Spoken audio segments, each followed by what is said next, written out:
रहेलीन सखी रे नवा दिन सखी रे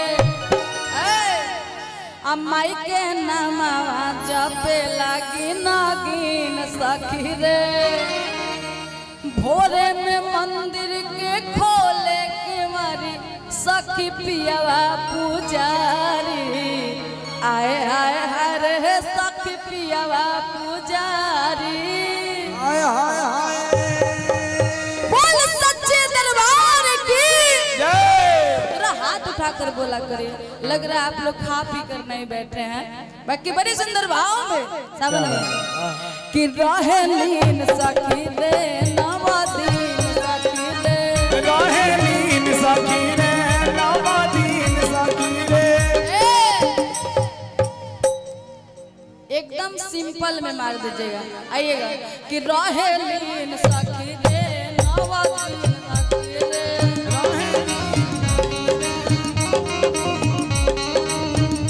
माई के नामावा जपे लगी नागिन सखी रे माई के नामावा जपे लगी नागिन सखी रे रहेलीन सखी रे नवा दिन सखी रे माई के नामावा जपे लगी नागिन सखी रे भोरे में मंदिर के खोले के वारी भोले में मंदिर के खोले के वारी सखी पियावा पुजारी आय हाय हाय सखी पियावा पुजारी आय हाय हाय सखी पियावा पुजारी बोलिए दुर्गा मैया की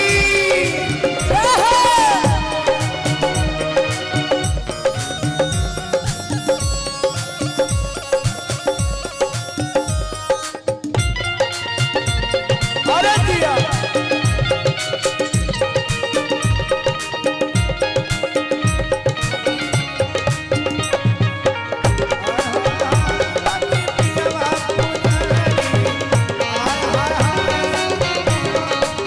ताकि आप लोग इतना सुस्ताइल बैठे हैं, मजा नहीं आ रहा है।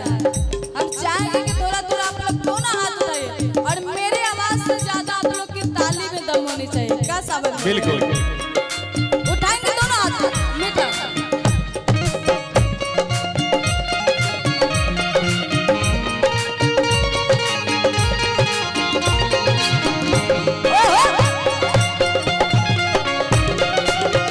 शेरवा बनल बटहार माई के होके जय जयकार।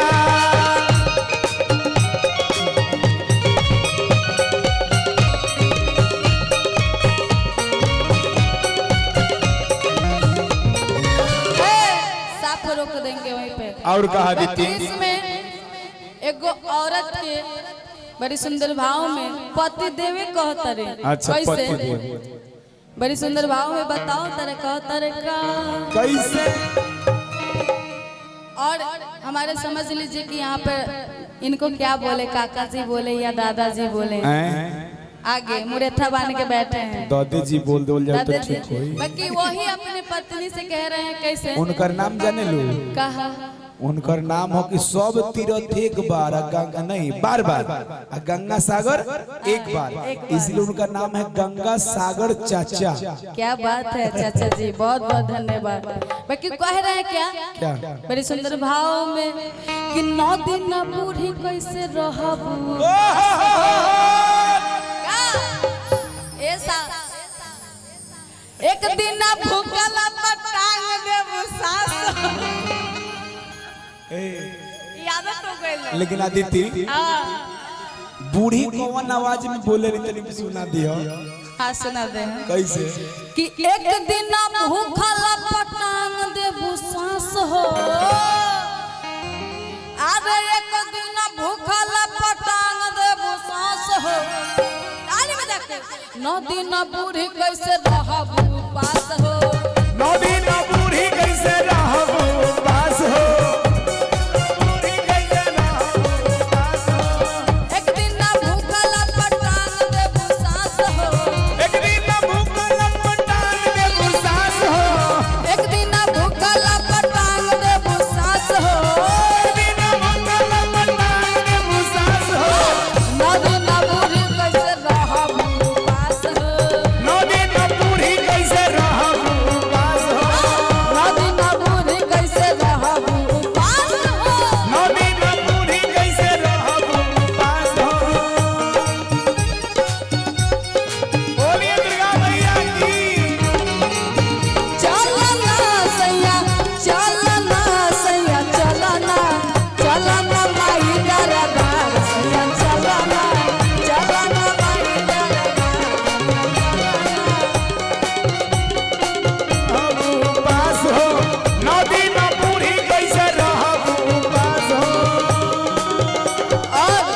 चलते रहेंगे।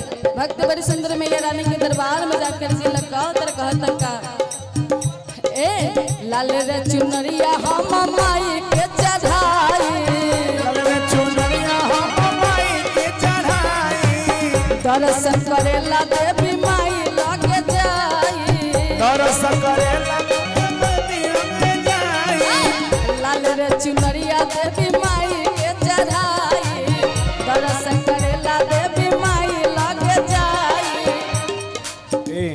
का लेकिन मजा नहीं किया वो काहे तनी गंगा बाबू तनी रहुओ खड़ा हो जाई अब पुजारी बाबा गंगा गंगा चाचा जी खड़ा हुई हैं। हाँ। चाचा जी खड़ा हुई तो क्या उनके बगल में पुजारी बाबू हैं। हाँ अब बगल में पुजारी चाचा जी बारे रहुओ खड़ा हो जाई। अब चाहे कि रघु खड़ा हो जाए तो बड़ा अच्छा है। अच्छा प्रॉब्लम कि ए बाबा राम गुण गाइला,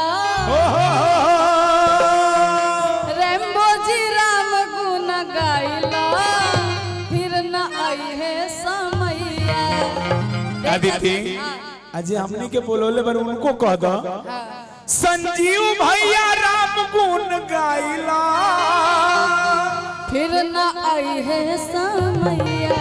अच्छा है मनीष भैया हरि गुण गाइला, ओ फिर न आई है समैया। काहे कि हर साल तो दुर्गा पूजा होता है, ये दुर्गा पूजा में बड़ी सुंदर की लाइन कहना चाहेंगे, करवा है बाकी बड़ा सत्य है कि मिलते जुलते ही रहो यारो, न जाने कौन सी मुलाकात आखिरी होगी, और बात करते रहो यारो, नहीं तो जाने कौन सी बात आखिरी होगी, और ऐसी मुलाकात करते रहो यारो, न जाने कौन सी मुलाकात आखिरी होगी। क्या बात। तो ये टाइम, ये घड़ी, ये समय हमेशा के लिए नहीं है। अभी हम हैं, अभी ये लोग हैं, इसमें से पता नहीं हम हैं। ये घड़ी जो 24 घंटे की सुई चल रही है चाचा जी, कब जाके किस समय रुक जाएगी सही बात, किसी ने नहीं देखा है। इसी पे आदित्य बड़ा ही सुंदर भजन आप लोग ले गा रही है क्या कि ए बाबा राम गुण गाइला, ए चाचा राम गुण गाइला, फिर न आई है समैया। ए चाचा राम गुण गाइला, फिर न आई है समैया, आई है समैया, फिर न आई है समैया, आई है समैया, फिर न आई है समैया, आई है समैया, फिर न आई है समैया, आई है समैया, फिर न आई है समैया। ए चाचा, ए दादा, ए चाचा राम गुण गाइला, फिर न आई है समैया। ए चाचा राम गुण गाइला, फिर न आई है समैया।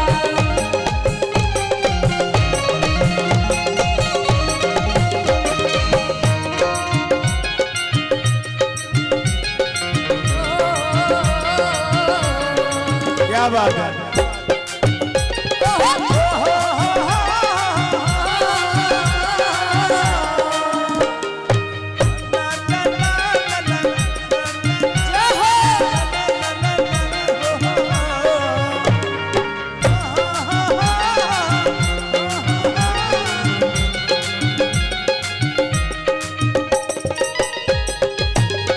बोलिए दुर्गा मैया की।